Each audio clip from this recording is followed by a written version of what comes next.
खडीकोळण गावातील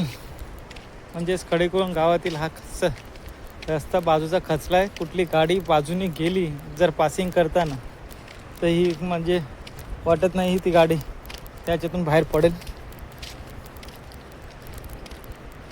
हे असे आहे.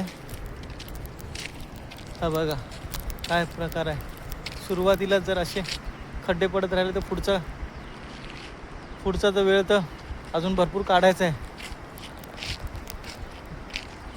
नक्की लवकरात लवकर ॲक्च्युली हा दुरुस्त करून घेतला पाहिजे, नाहीतर कोणाचा अपघात होण्याची शक्यता आहे. कारण की रात्री जे प्रवास करणार आहेत ते जे पासिंग करताना बाजूला गाडी रस्ता न बघता डायरेक्टली गाडी टाकतील तर तिकडे त्याला प्रॉब्लेम किंवा संकटाच्या सामोरं जाऊ शकतात. हे सांगायचं आहे. धन्यवाद. हा आपला वाडा म्हणजे हाच खालचा इकडचा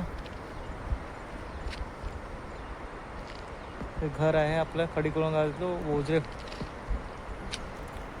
खडीकोळण गावातलं बुद्धवाडी. आणि हे घर आपले जे मधलं ते बुद्धवाडी इकडे ते निळं दिसतं आहे ते. आणि त्याच्यात एक्झॅक्टली अपोजिटला हे असं गेलेलं आहे आपलं.